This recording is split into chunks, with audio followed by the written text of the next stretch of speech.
You don't want to get caught by the thoughts, see? They've all got hooks on them. They all got hooks on them. They all got hooks on them. That's why Channel 15 annoys me, because they purposely put hooks on it. They're doing that to you. They're doing it to you, and it's so apparent that they're doing it to you. It's not arising spontaneously. They're programming it, you know? Anyway. All right.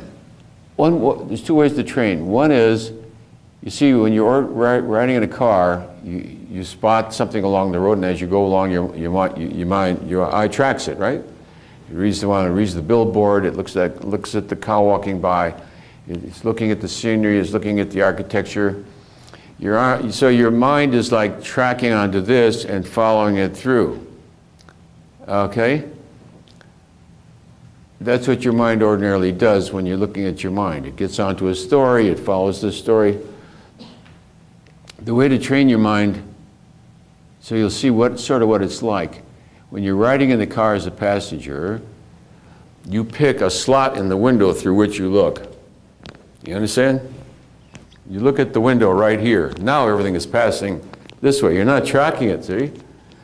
This way your vision is caught by the subject of your interest, correct?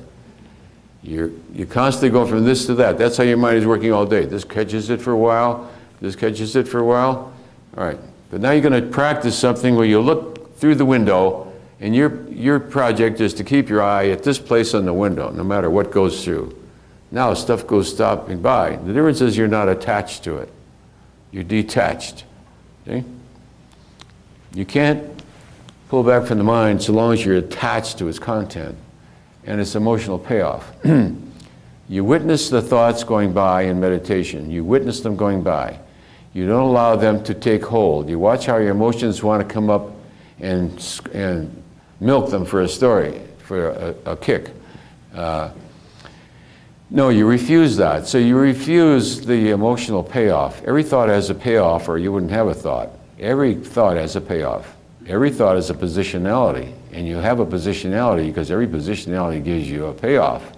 The payoff of being right, the payoff of being victim. Okay? Every thought has a payoff. All right, so what you're letting go is really the payoffs, the emotional attachment to these thoughts. The images come up. As you do this, the willingness to let this go.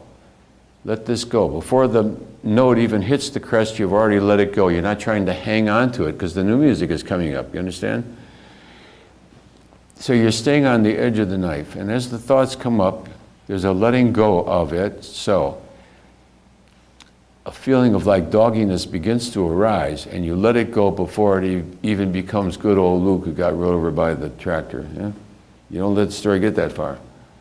The willingness to surrender. As you do this, you get more to the source of the thinkingness itself. And you'll notice that thinkingness is coming out of some kind of a primordial energy that is prior to form. Out of the formless energy, there's a desire, an addiction to thinkingness, which then begins to express itself as form.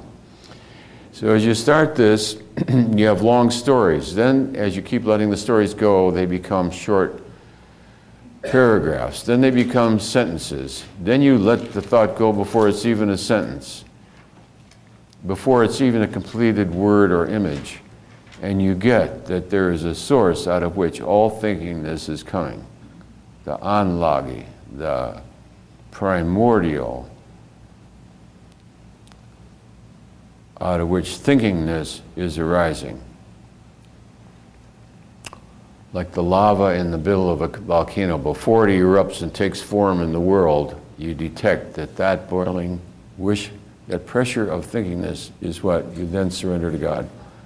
In an instant, all thinkingness disappears. The presence is all prevailing. Like a rush into the space created by the absence of the ego. That which stands for us so stunningly, you wondered how you ever paid attention to anything else.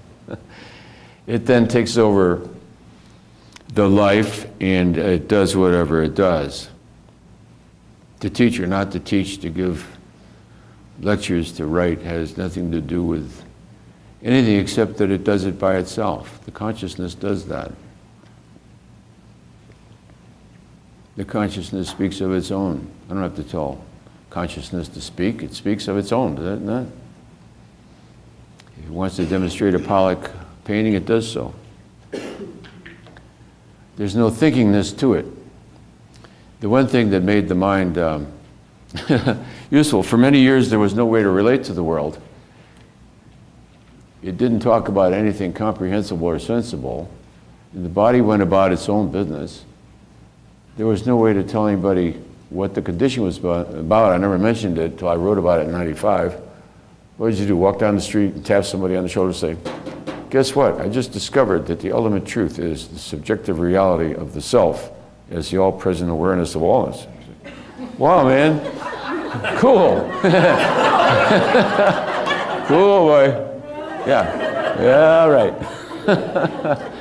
Ooh. Go on, man. He's really gone. No.